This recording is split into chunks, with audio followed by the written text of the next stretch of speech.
Now, the American President Donald Trump has sent his top negotiator, Steve Witkoff, and son-in-law, Jared Kushner, to meet with Russian President Vladimir Putin in Moscow. The talks are aimed to figure out a way to try and end the war in Ukraine. Now, the images on your screens show the motorcade with reportedly the U.S. Special Envoy Steve Witkoff and the American President Donald Trump's son-in-law, Jared Kushner, driving from Witkoff Airport and in the direction of Moscow's center.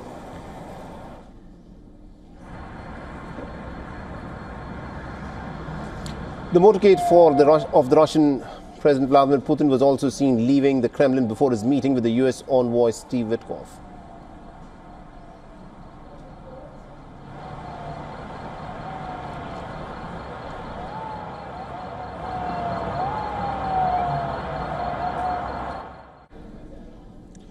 And just hours before the key US-Russia talks in Moscow, the Kremlin has reiterated its position that any peace deal on Ukraine must resolve what it has described as the initial causes or the underlying reasons for the war in Ukraine. The Moscow's list of key demands includes a halt to NATO expansion and the recognition of Russia's claimed control over occupied Ukrainian regions. The reports also suggest that a Ukrainian delegation could be meeting with the U.S. Special Envoy Steve Witkoff and Trump's son-in-law Jared Kushner after their meeting with Russian President Vladimir Putin in Moscow. A senior Kiev official who spoke to AFP did not rule out the meeting, which could take place in Brussels, but he also added that there was no clear agreement so far. Ukrainian President Volodymyr Zelensky, who is in Ireland, has said that it is crucial that decisions are taken in a fair and in an open manner, so that there is no game behind Ukraine's back.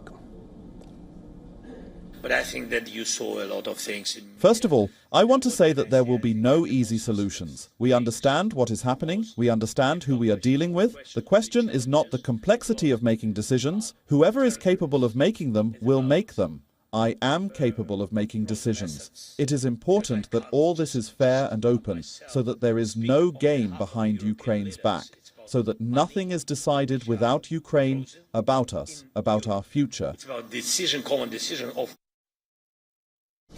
And Ukraine's President Volodymyr Zelensky has accused Moscow of using talks with the United States to try to ease Western sanctions rather than pursuing peace in Ukraine. The initial US-Russia 28-point draft peace plan circulated in November had sparked concerns in Kiev and around Europe, as well as being heavily slanted towards Moscow's demands. It's also dictated how several billion in frozen Russian assets currently held in European financial institutions should be invested. Moscow has also stepped up drone and missile attacks on Ukraine in recent weeks, with Zelensky accusing the Kremlin of trying to break his country. The diplomatic push has come as Kiev has said that the fighting is ongoing in Pokrovsk, the eastern Ukrainian town that Moscow has tried to seize for many months. Every meter of our land matters to us. We shouldn't get caught up in reports. Whether it's Pokrovsk or Bakhmut, both are important. We have to fight for every meter. How will this affect? It will depend on the professionalism of our diplomats. Trump has said that he wants to end Europe's deadliest conflict since the end of the Second World War, but his efforts so far, including a summit with Putin in Alaska in August and meetings with the Ukrainian President Volodymyr Zelensky, have not yet brought peace. All right, now joining us on the broadcast, we've got our correspondent Susan Tehrani, who's joining us live from New York. Susan, this visit by Steve Witkoff and Jared Kushner, the son-in-law of the American President Donald Trump, they are, of course, meeting Vladimir Putin, and they're also going to be meeting with Volodymyr Zelensky as well, as is being suggested.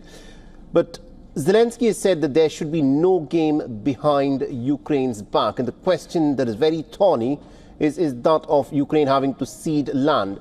Is there anything that we know as to what Steve Witkoff and Jared Kushner would be telling Vladimir Putin and Volodymyr Zelensky to bring them on the same page?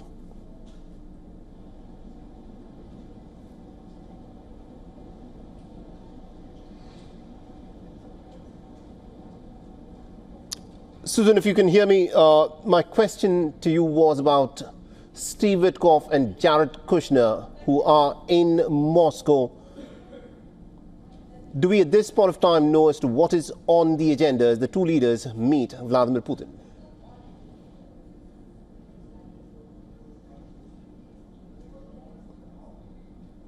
All right, there seems to be a bit of an issue in the line there with my colleague Susan Tehrani. We'll try reconnect with her in a bit again. But remember, this is a crucial visit by the American envoy Steve Witkoff and his son-in-law Jared Kushner, who are in Moscow to meet with Vladimir Putin.